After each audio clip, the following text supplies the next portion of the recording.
तथास्तु कहना है।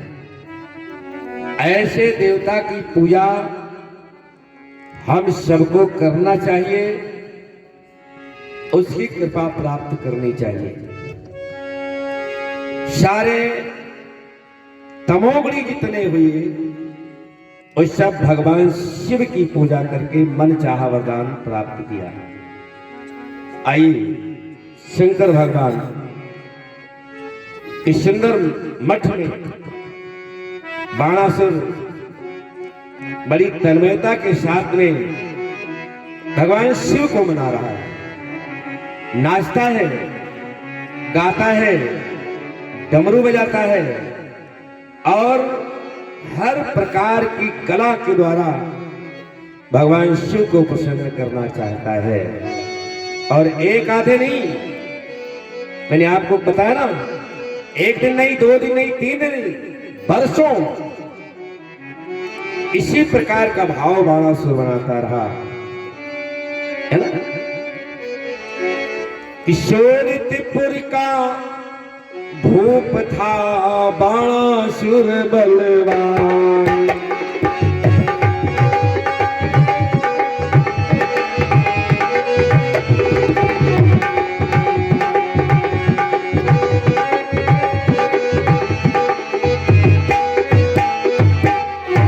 किशोरितपुर का भूप था और बाणासुर बलवान। कितने ही बरसों किया उसने शिव का ध्यान।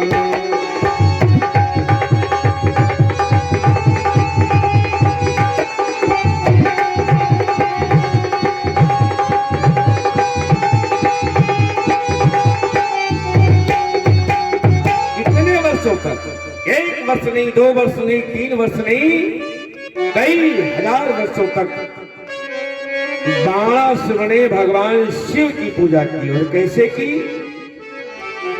एक दिन शंभु का पूजन कर प्रेम में नृत्य दिखाने लगा।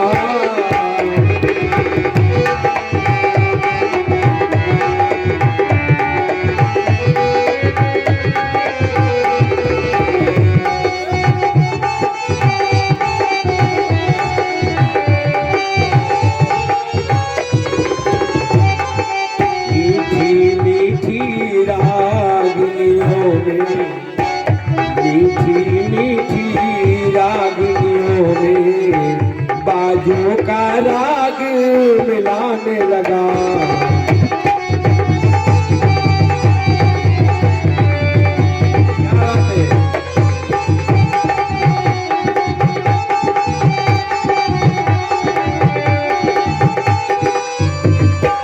और इतनी कठिन तपस्या किया,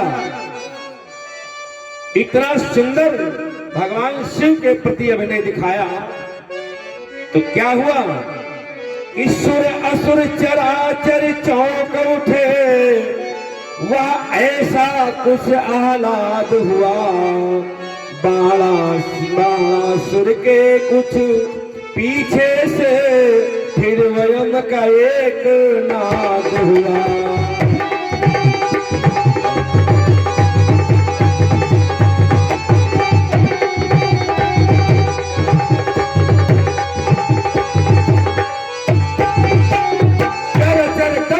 उठा, अरे कौन भगवान शिव का आराधना कर रहे हैं। और फिर अचानक बाणासुर के पीछे बम बम बम की आवाज आई। बाणासुर ने आंख खोल करके देखा, और जब ही आंख खोल कर देखा तो क्या देखा? आंख खोल कर भक्त ने जहां उठाया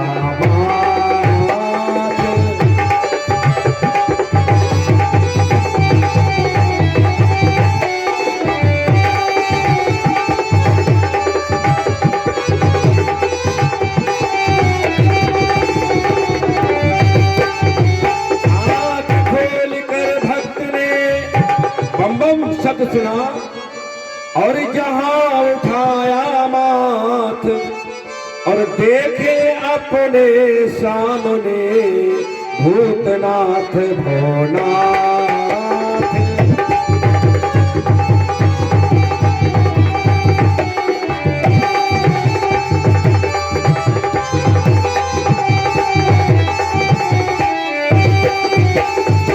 बोल शंकर भगवान की। सामने उठकर देखता है तो भगवान शिव प्रकट हो गए। ऐसे बाणासुर के हाव भाव को देख करके बाणासुर प्रणाम करता है और भगवान शिव कहते हैं, ऐ भक्त, हम तुम्हारी तपस्या से प्रसन्न हैं, तुम्हारी श्रद्धा पर और इस वृत्ति पर अतिव प्रसन्न है। मांगो, तुम्हें क्या चाहिए?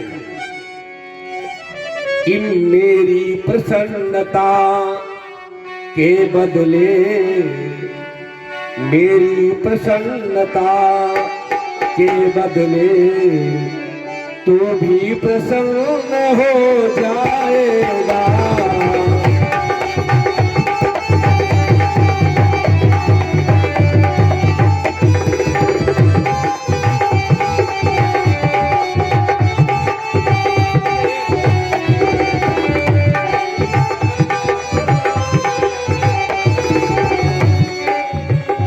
कहते हैं मेरी प्रसन्नता के बदले तू भी प्रसन्न हो जाएगा। और हे भक्त मांग, हे वीर मांग, हे भक्त मांग, हे वीर मांग, जो मांगेगा सो पाएगा।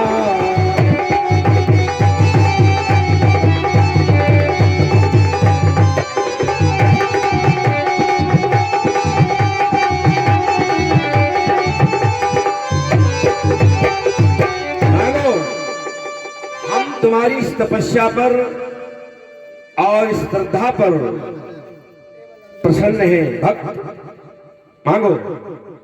बाणासुर कहने लगा, भूतनाथ, भोलेनाथ, ये जो कुछ है और मैं तुमको सदा महेश माना और ये मान के चलिए कि जो कुछ इस संसार में लोग करते हैं ना, मैं उसको तुंद मानता हूं। मैं केवल निष्कपट प्रेम में भाव भक्ति यही सीधा रास्ता समझता हूं। भोलेनाथ, आपकी बड़ी कृपा है। भगवान कहते हैं, भक्त मांगो। बाणासुर कहता है, भोलेनाथ, पहले तो यही कहना है आपसे, आप चैतन्य कल्प वृक्ष हैं, आपके सामने में कौन कौन कल्पना करूं, इसलिए प्रार्थना है। क्या कहा? चैतन्य कल्प तरु के नीचे कल्पना करूं क्या क्या भगवन। पहले तो यही याचना है, रखिएगा सदा दया भगवान।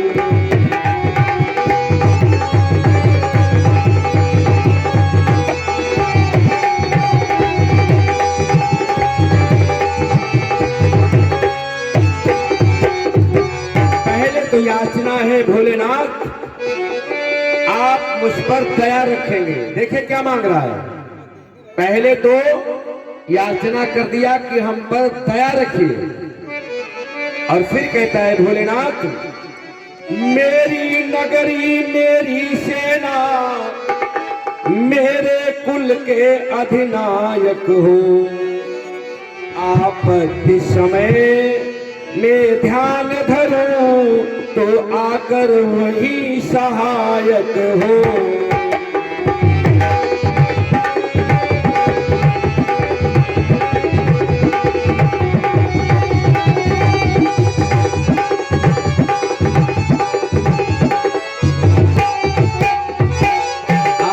के समय मांगने का क्रम देखिए।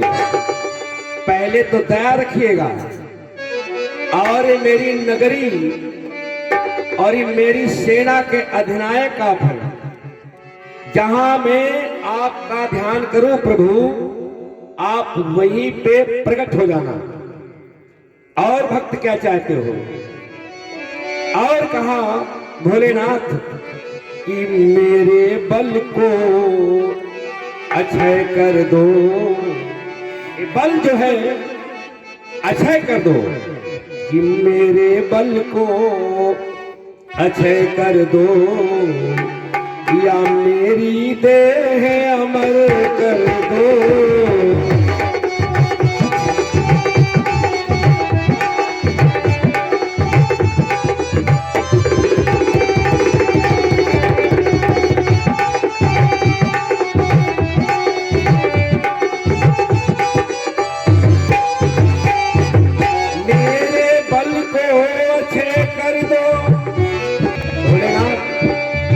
बल जो हमारा है अक्षय हो जाए, कभी इसकी क्षय ना हो। या मेरी देह अमर कर दो, हे महामहिम, हे अखिलेश्वर, हे महामहिम, हे अखिलेश्वर, सेवक को लोकेश्वर कर दो।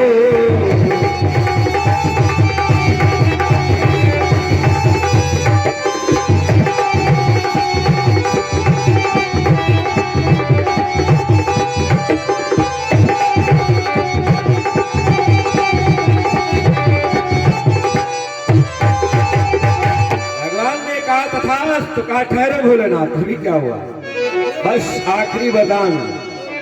आखिरी क्या कहा? धन दो, जन दो, बल दो, बल दो, भव भूतेश्वरी प्रदाते दो, यश दो, रस दो, ईश्वर बस रूप, सेवक को सहस भुजाए दो।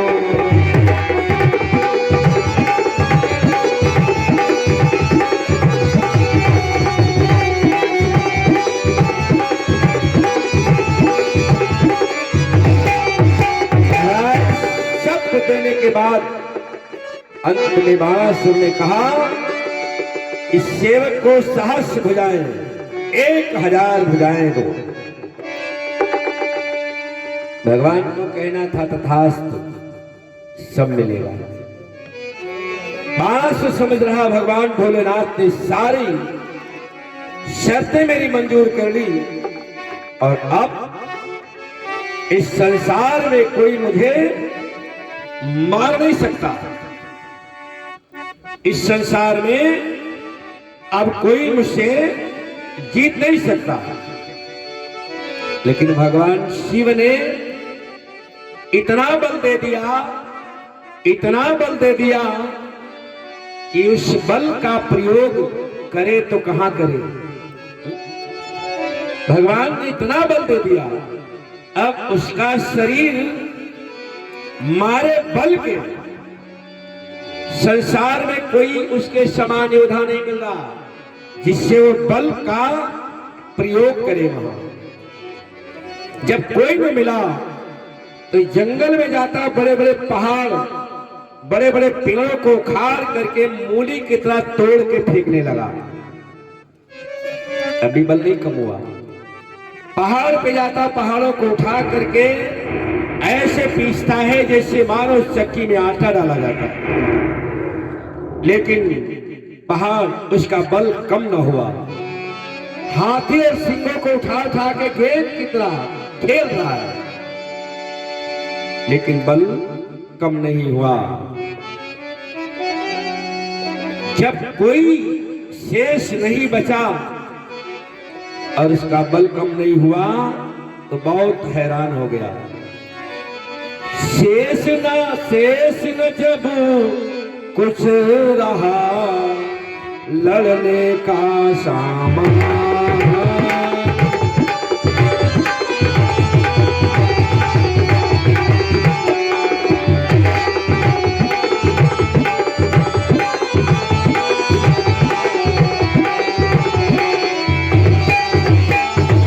शेष जब कुछ भी सामान, बाहु बोझ से पीर तब हुआ अधिक हैरान।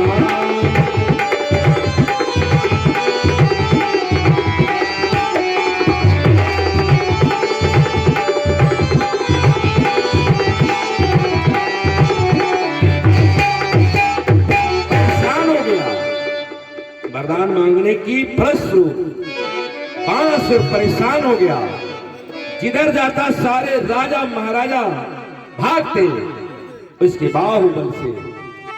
दो हाथ वाले तो ऐसी स्थिति पैदा करते, और जब 1000 हाथ वाले को योद्धा को देखते तो कोसों भागते। बाप रे बाप, ये तो संसार में द्वितीय आदमी 1000 बाहें नहीं घूम रहा है।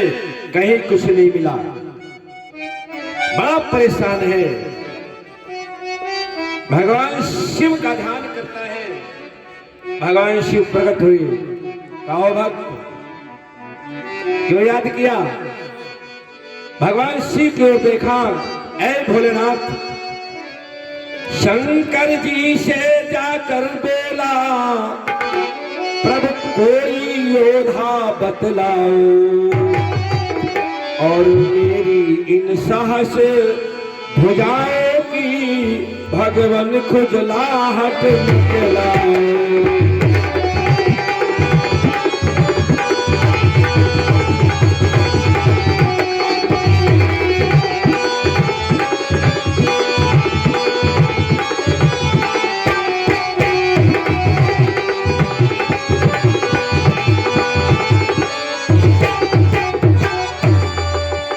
या तो कोई योद्धा बताओ प्रभु। भगवान ने कहा पहाड़ पे चले जाओ। कहा सारे पहाड़ों को उठा उठा कर एक हाथों से ऐसे मसला है जैसे कोई बालू के पिंडा मसलता हो। हाथी सिंह से कुछ नहीं बचा। सारे योद्धा संसार के न जाने कहां चले गए। मेरे शरीर में बहुत खुजली है, शरीर भार बन चुका है भोलेनाथ। भगवान शिव ने कहा तो भक्त मैं क्या करूं? आपने वरदान मांगा था, हमने वरदान दे दिया, अभी संभालने की जिम्मेदारी तुम्हारी है। कहा ये कोई बात नहीं, लेकिन मेरी बात सुनो भोलेनाथ। हाँ बोलो, क्या बात है? अतएव बताओ वीर कहीं, या तुम्ही दास का काम करूं, तुमने ही बल दे डाला है तो तुम्ही आज संग्राम करो।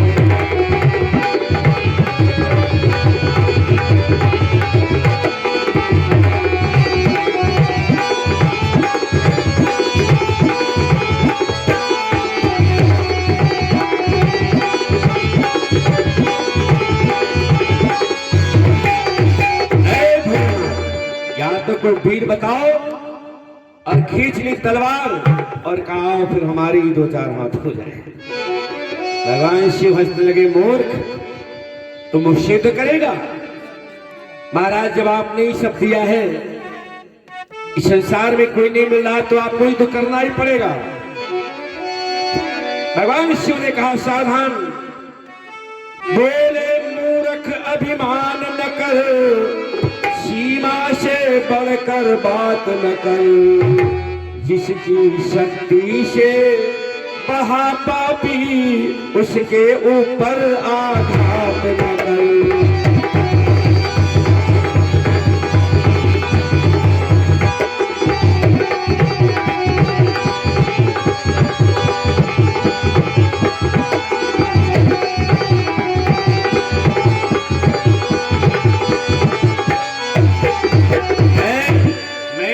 अमर बनाया और मैं ही तुझे पूरी पहुंचाऊं, इस शिवा नहीं देता।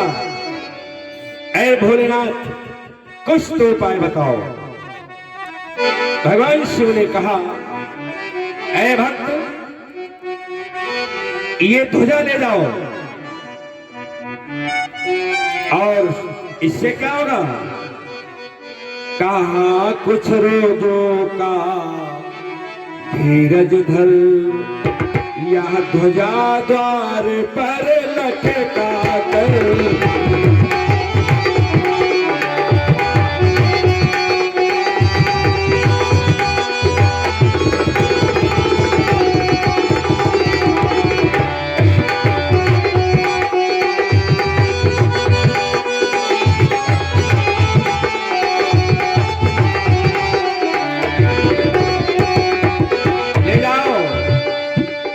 ध्वजा को ऐ बाणासुर, और इसको अपने दरवाजे पे लटका देना।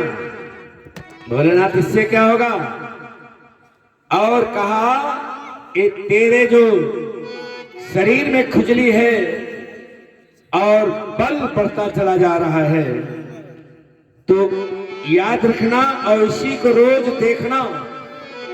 और इसको देख करके जिस दिन तुझे ये मालूम हो, क्या कहा, जिस दिन ये ध्वजा गिर जाएगी, उस दिन वह शक्ति आएगी जो तेरी साहस भुजाओं का घड़ियों में मान घटाएगी।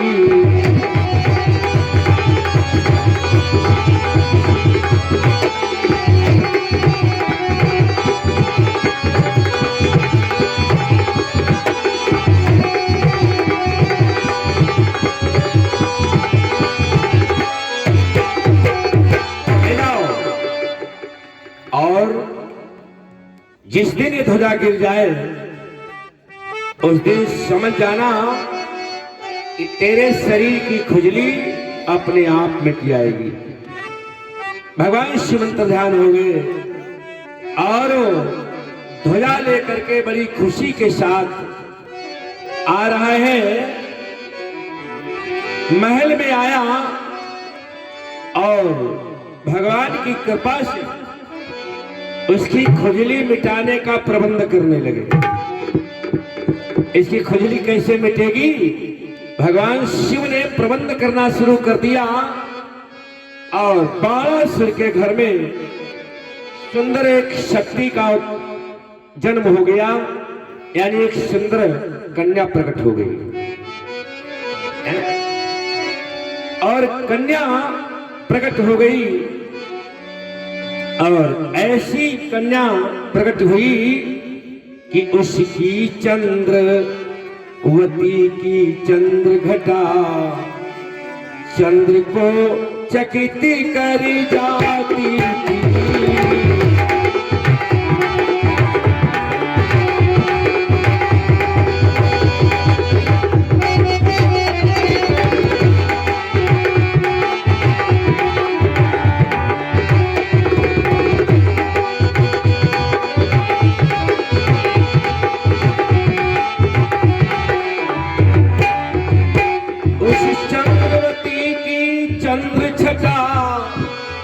चंद्र को चकित कर जाती थी, उस उजली सी मुख की आभा, वह उजली सी मुख की आभा बिजली का मान घटाती थी।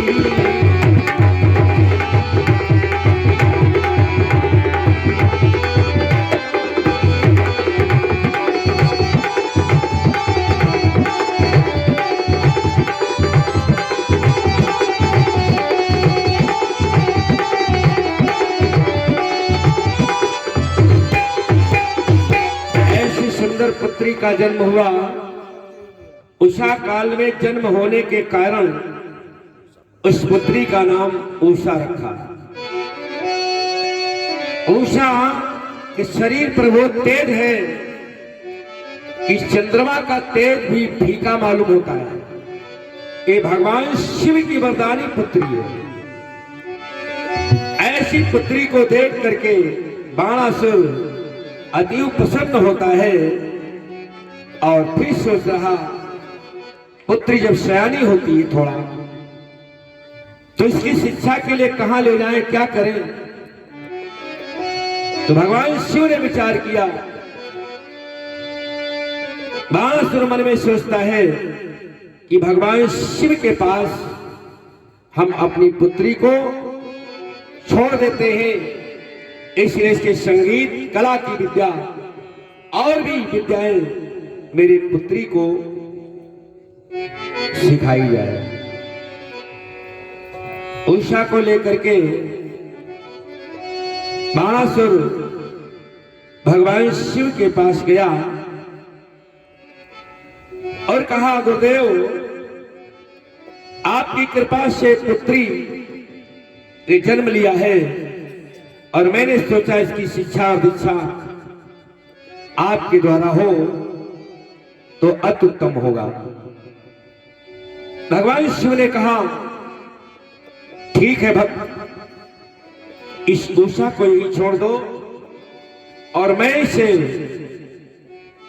शिक्षित करके और पुनः तुम्हारे पास भेज दूंगा। बंधु, आज उषा के सानिध्य में गौरी जी ने उषा को शिक्षा और दीक्षा, संगीत, शस्त्र अस्त्र का अध्ययन कराने लगी। एक समय की घटना, गौरी जी श्रृंगार करके और भगवान शिव के समीप में बैठ करके और मीठी मीठी रागनियों से भगवान शिव को, शिव के प्रति प्रेम दर्शाने लगे। आज ऐसी छवि को देख करके उषा के मन में एक भाव बना। एक रोज जब नंदिनी करके शुचि श्रृंगार शंकर जी के साथ में करने लगी बिहार। भगवान शिव और गौरी एक साथ देख करके बिहार करते देखा तो उषा मन में सोचने लगी। क्या मन में उषा ने सोचा कि सोचने लगी बाला मन में, यदि मेरी शादी हो जाती तो मैं भी अपने प्रीतम को इस तरह गले से लिपटाती।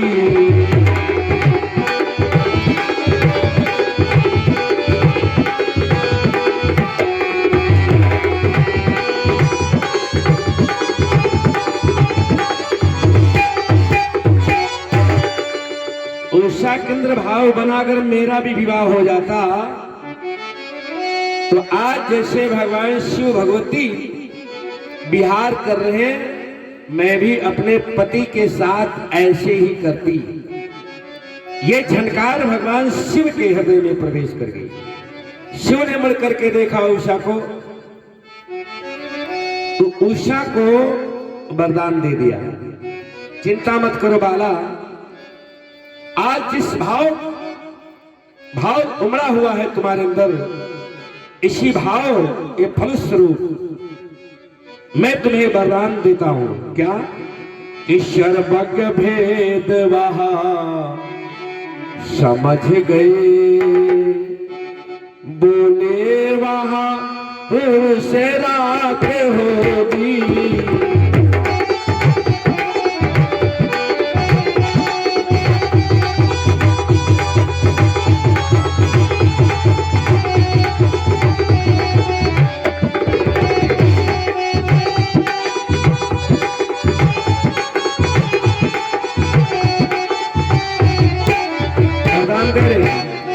सर्वज्ञ भेद वहां समझ गए, बोले वहां सूरज रात होगी।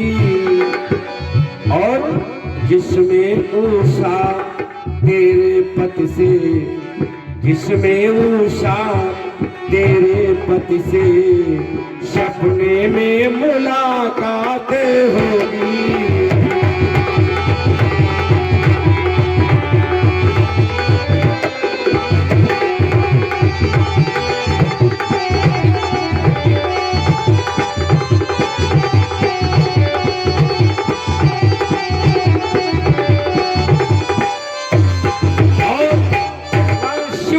दे दिया उषा को, ए उषा, मैं तुझे वरदान देता हूं, एक दिन वो रात सुलझ होगी जिसमें तेरा होने वाला पति, उसकी मुलाकात होगी स्वप्न में,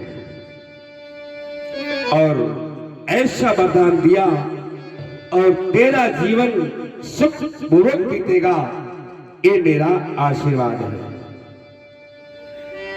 बंदो, उषा की जब शिक्षा पूर्ण हो गई तो उषा अपने पिता के पास आ गई महलों में। आज उषा की सुंदरता को देख करके उषा की सखियों ने एक सुंदर उषा के शरीर श्रृंगार किया। बोले भक्त वत्सल भगवान की। नक्शे सिक्तक उनकी सखियों ने श्रृंगार किया है। उषा के मन में है कौन रात होगी जिसमें मेरे पति की मुलाकात होगी। अपने पति की मुलाकात करने के लिए रोज उषा श्रृंगार करके बिस्तर पर लेटती है, लेकिन एक दिन समय ऐसा आया जब श्रृंगार किया तो श्रृंगार करते करते बिस्तर पर गई और सो गई। जब सो गई तो स्वप्न में उसका पति आया भगवान के स्वरूप, और आज उषा को दर्शन दिया, लेकिन न बात हुई न चीत हुई, केवल मुलाकात स्वप्न में हुई। और सोते सोते जब स्वप्न गायब हुआ, उषा चौंक पड़ी, आंख खोल करके इधर उधर देखने लगी। स्वप्न तो स्वप्न है। सोते सोते एकदम चौंक उठी नवबार।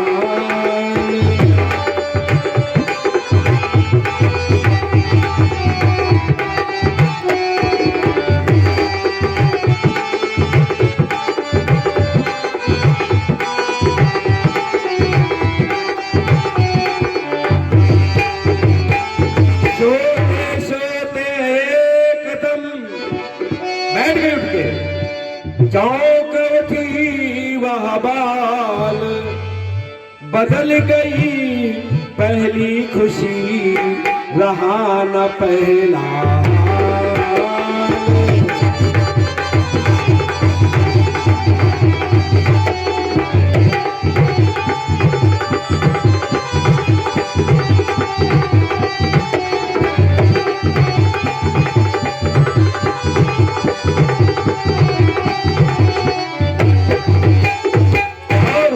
आंखों में आंसू आ गए। अरे क्या हो गया? और बिस्तर पर रोने लगी। आंखों से आंसू बहने लगे, धुक धुकी हृदय की चलने लगी।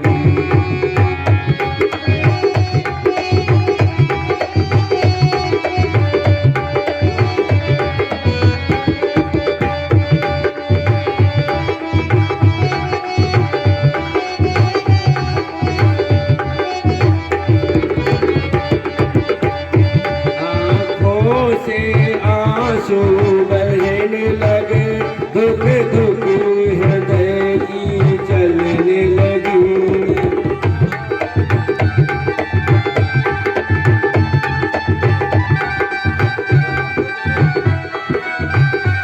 उषा चारों दिश देख देख जगमग सी आंखें मन में लगी।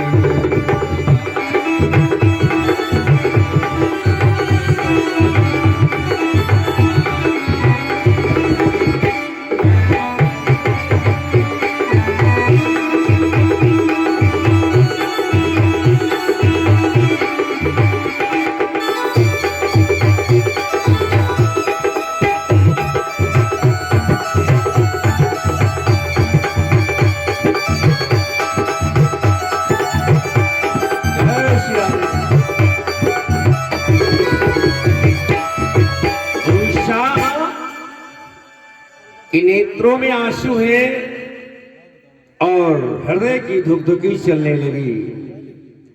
इधर उधर देखती है, कहीं कोई नजर नहीं आ रहा है। नींद को कोसने लगी। अच्छा कोई स्वप्न आता है, जब नींद टूटती तो बड़ा खराब लगता है। और स्वप्न आए टूट जाए, फिर आप चाहे जितना प्रयास करें दोबारा स्वप्न वो नहीं आता। तो उषा ने अपनी नींद को कोसना शुरू किया। कहा री सौतन निंदिया तुमको, मेरा न सुहाग सुहाया है। छिप गई आंख से तो पापिल प्रीतम भी कहीं छिपाया है।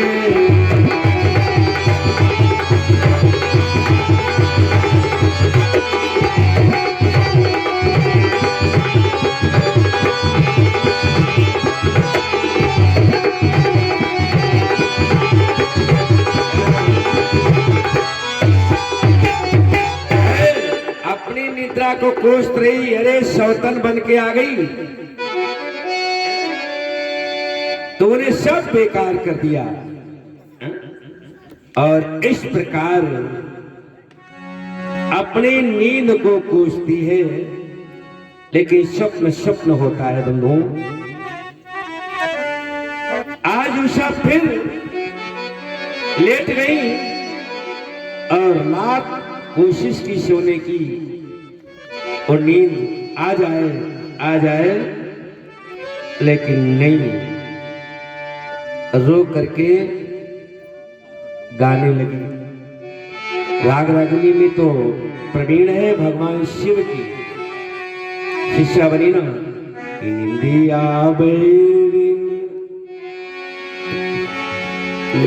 बैरिन बन गई, कोस रही है। निंदिया बैरिन भई हमारी, निंदिया बैरिन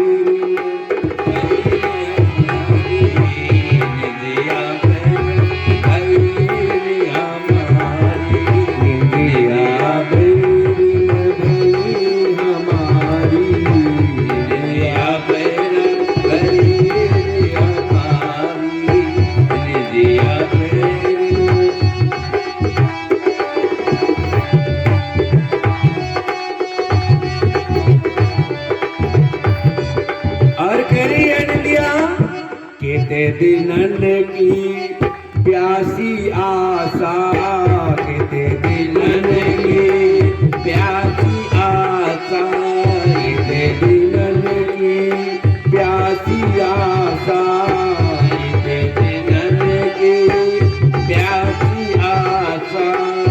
शाही बुधन कछु विधि मारी, निंदिया बैरिन भई हमारी।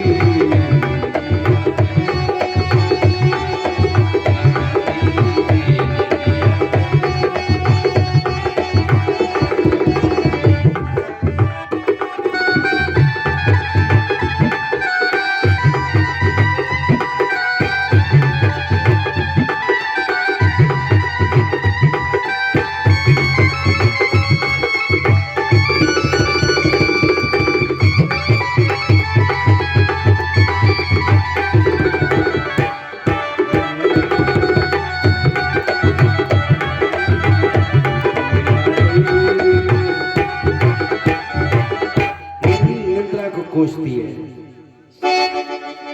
सो गई लेकिन स्वप्न नहीं आया। सूर्य निकल आया, सो रही है। सखियां पहुंची सुबह, अरे उषा इतनी देर सो रही है, सुबह उठ जाती थी, आज क्या हो गया? और उषा जब सोती थी तो घर का कोई भी प्राणी जगा नहीं सकता था, जगा दे तो आफत। सारी सखियां विचार कर रही कैसे जगाया जाए, आज तो बड़ी देर तक सो रही है। और इस प्रकार विचार कर रही है, क्या करके जगाएं, जल छिड़के, पंखा चलाएं, कैसे क्या करें। एक थोड़ा चंचल सखी थी और कहा हटो हम जगाते हैं। कहा तुम ही जानो, जग जाएगी तो बड़ा खोखाएगी।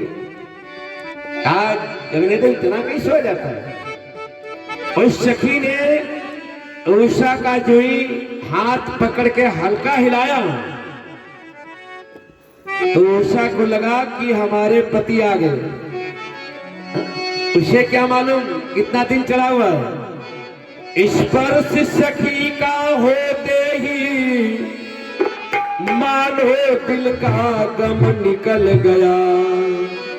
सहसा आंखें खुलते खुलते हा प्रीतम मुंह से निकल गया।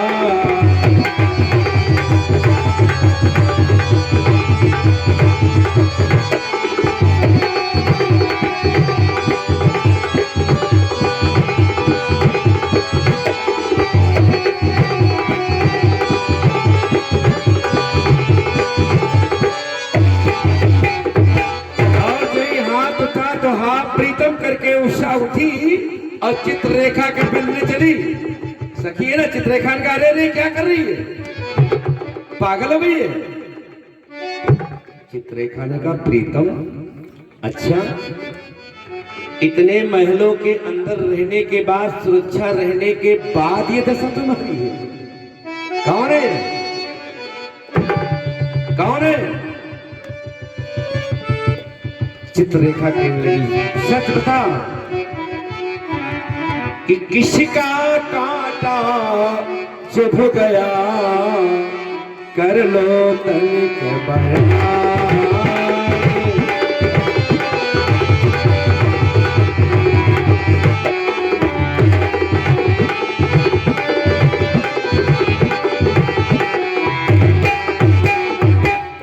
चित्ररेखा ने कहा उषा किसका कांटा चुभ गया और कर तो तनिक बयान। और कैसी चुपकी रह गई बात हृदय में जान।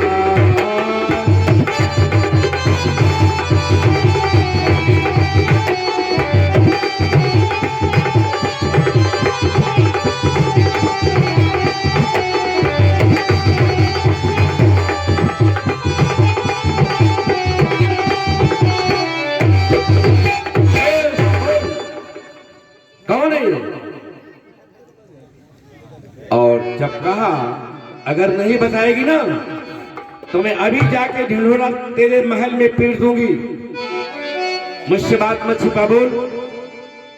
उषा रोने लगी और जोर से, क्या बताए, कुछ तो बता, पता नहीं।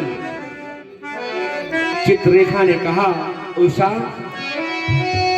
तू चिंता मत कर, तेरी दशा नहीं है। बड़े बड़े राजा महाराजा, बड़े बड़े प्रेमी लोग यही दशा होती है, क्योंकि यह वह बूटी है जो चढ़कर दीवाना करे सयाने को, अपने को कर दे बेगाना, अपना कर दे बेगाने को।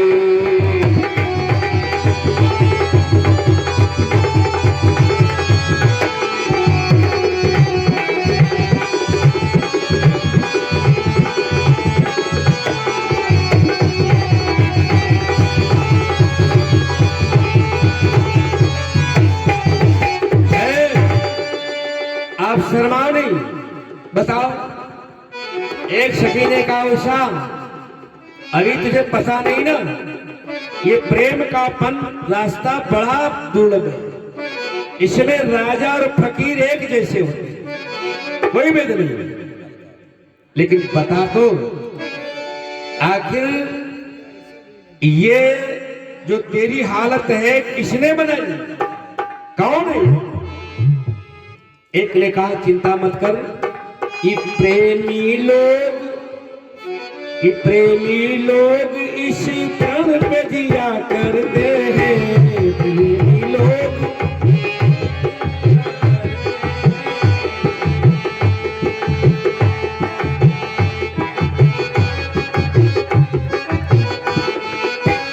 प्रेमी लोग इस प्राण पे जिया करते हैं, प्रेमी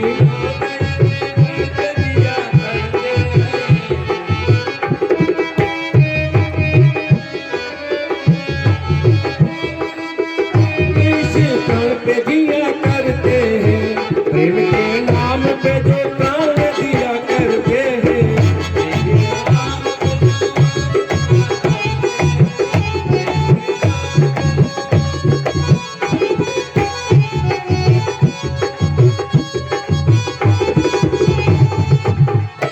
प्रेम का रास्ता वापसी नहीं। चित्ररेखा ने उषा का हाथ पकड़ के एकांत में ले गई, चले थे। उषा गई, चित्ररेखा ने कहा बता दे सच, और मैं वादा करती हूं जिससे तू प्रेम करती है, ये जो भी हो। चित्ररेखा ने कहा सखी मैं वादा करती हूं इस दुनिया में कहीं भी होगा, मैं उसे ला करके तुम्हारे पास रख दूंगा, लेकिन सही बोलो। चित्ररेखा कहने लगी तो कहा बहन मुझे कुछ पता नहीं, मुलाकात हुई ना, कोई बात हुई ना, कोई जीत हुई, और ए सखी अचानक मेरी आंख खुल गई, हमें कुछ नहीं पता। सच कहती है? हाँ, मैं झूठ नहीं बोलती, बिल्कुल बात सच है। अच्छा एक बात बता, मान लिया तुझे चित्र दिखाएं, फोटो दिखाएं, फोटो देख के पहचान सकती है? उषा ने कहा अगर चित्र आ जाए तो कुछ को ध्यान है, मैं बता सकती हूँ, स्वप्न में इन्हीं से मुलाकात हुई। अच्छा तो ठीक सुन मेरी बात। कहा रेखा बोली यदि तुझे हो कुछ सूरत याद,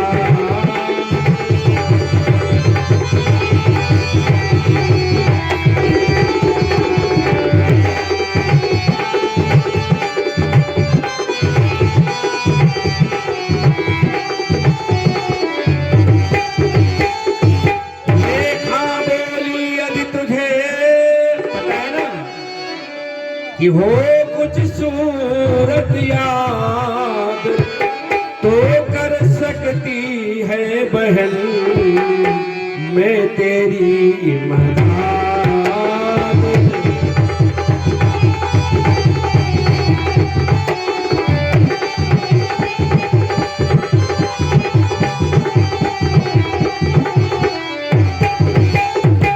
और ऐसे चित्ररेखा ने कहा अगर तुझको सूरत याद हो तो पहचान ले, तो मैं देवी की कृपा से सारे राजाओं के चित्र खींच करके तेरे सामने प्रकट कर दूंगा। उषा ने कहा अगर चित्र दिखा देगी तो मैं ख्याल करके बता दूंगी कि यही स्वप्न में आया। चित्ररेखा बैठे बैठे सारे राजा राजकुमारों के चित्र बना बना करके उषा को दिखाने लगी, और जो स्वप्न में आया हो वहीं रोक देना। राजाओं के चित्र बना बना करके उषा को दिखाती है। उषा सर हिला रही, ये नहीं बहन, ये नहीं, ये नहीं, ये नहीं। सारे राजा राजकुमारों के चित्र खींच डाले चित्ररेखा ने। उषा ने कहा इनमें से कोई नहीं बहन। चित्ररेखा ने कहा तो कहां से,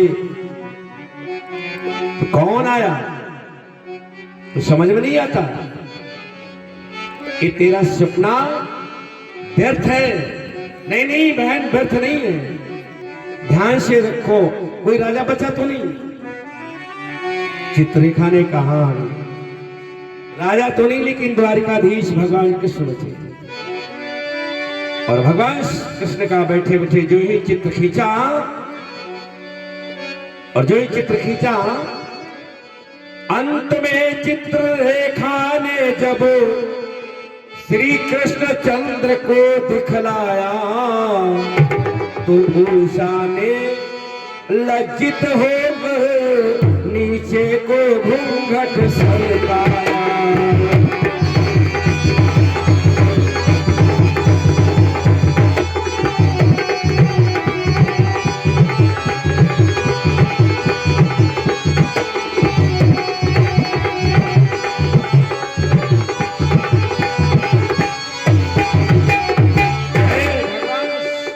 कृष्ण का चित्र आया, जो ही देखा तो घूंघट सरका लिया और रोने लगी। चित्ररेखा का हाथ पकड़ लिया उषा ने और कहती है बहन कि बोली आली प्राणपति है इनके अनुहार।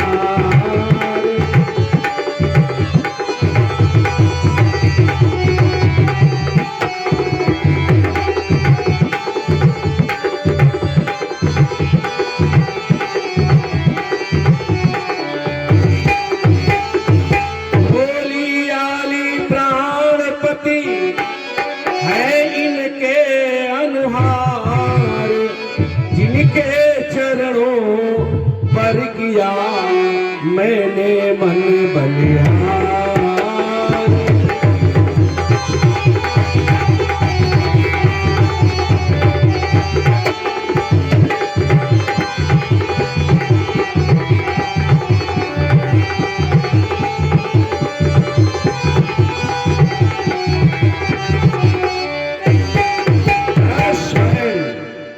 इन्हीं के अनुसार अनुहार, इन्हीं की जैसे। चित्ररेखा ने कहा इसका मतलब द्वारिका है, बड़ी दूर दूर डाली है। आगे प्रद्युम्न का चित्र खींचा, भगवान कृष्ण के पुत्र का। भगवान कृष्ण के पुत्र का चित्र आया, रेखा ने जो ही दिखाया तो उसे देख करके उषा का और प्रेम प्रवाह बढ़ गया और कहने लगी बस कि बस बस आली कुछ कसर रही, उन भावों में अंतर कम है।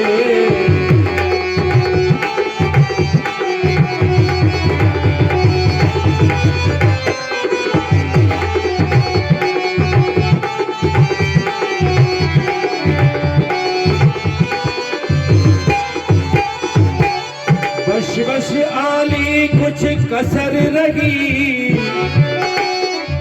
उन भावों में अंतर कम है। और बहन इनका ही पुत्र देखे कोई, इनका ही पुत्र देखे कोई, निश्चय ही मेरा प्रीतम है।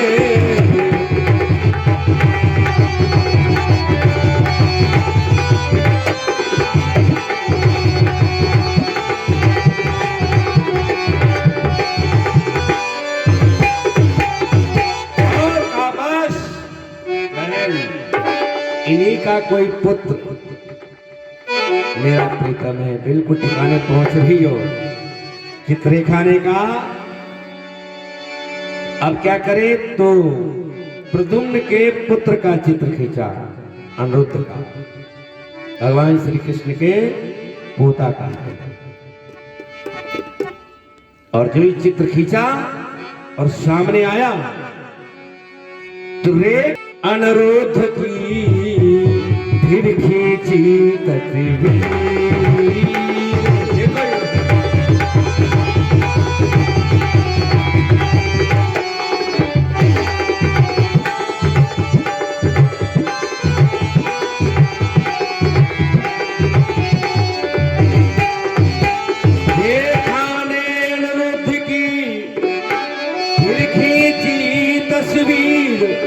उसे देख कर हृदय में रहा न पहला तीर।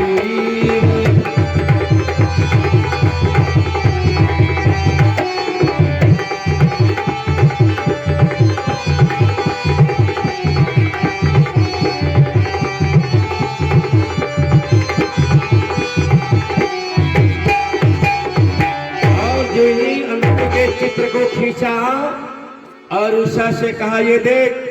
और जब उस चित्र को देखा तो उषा की आंखों से आंसू झरने की तरह बहने लगे और एकदम गश चढ़ गई। चित्र संभालो अपनी क्या